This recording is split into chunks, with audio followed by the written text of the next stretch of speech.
Les Jeux Olympiques que nous connaissons tous sont les Jeux Olympiques modernes. Ils reprennent le concept des Jeux de la Grèce antique.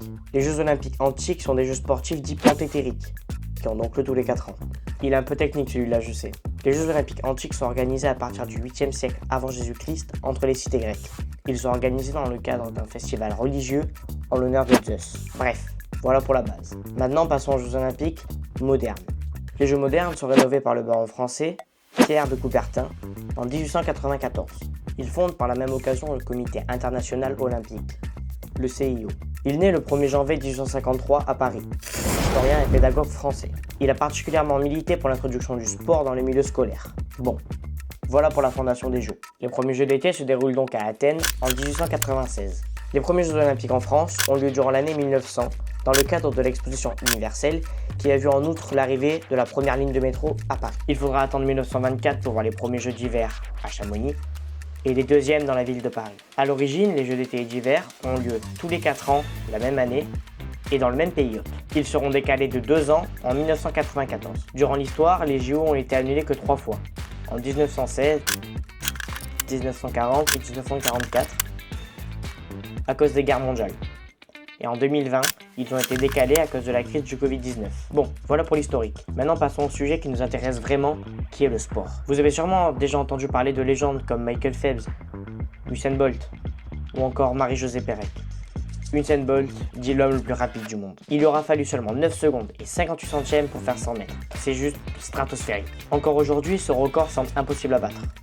Comme ce que pensaient les gens à propos du record de Michael Phelps. 10 août 2008. Cette date était comme marquée dans le marbre. C'était le jour où Michael Phelps avait battu son record du monde sur le 404 nage pour la 7e fois.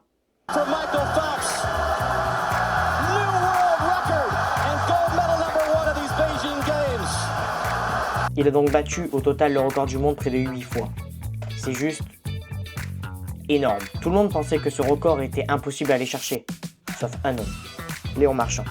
La suite appartient à l'histoire. Le record du monde est derrière ses pieds. La première Marseillais est en train d'aller chercher l'or. Et le record du monde, c'est la meilleure performance de tous les temps. Et c'est énorme. Alors on peut faire un jeu de mots là. Léon Marchand, impérial. Marie-Josée Pérec. En 1992, lors des Jeux de Barcelone, elle devient championne olympique sur 400 mètres.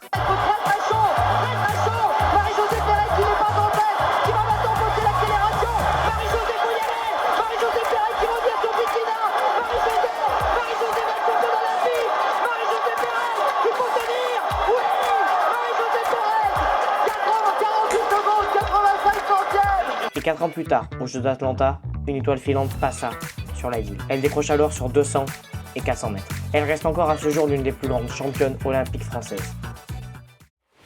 Tous les athlètes qui participent aux JO, qu'ils soient au sommet de leur sport ou bien derniers dans leur discipline lors des JO, ils restent tous d'immenses champions. Ils font passer un message qui dit qu'avec un peu d'entraînement et un peu d'espoir, tout est possible. Merci d'avoir regardé cette vidéo, j'espère qu'elle vous aura plu, j'espère qu'elle vous aura appris des choses. N'hésitez pas à vous abonner et liker et même commenter, ça fait extrêmement plaisir parce que quand je vois qu'il y a une petite personne qui s'est abonnée en plus, ça fait chaud au cœur, donc n'hésitez pas. Et dites-moi en commentaire si vous voulez d'autres vidéos comme ça et est-ce que vous voulez qu'elles soient un peu plus longues ou plus détaillées parce qu'après j'ai peur que ça fasse trop long. Enfin voilà, allez, bon bah salut, à plus et n'hésitez pas à aller voir d'autres vidéos de ma chaîne.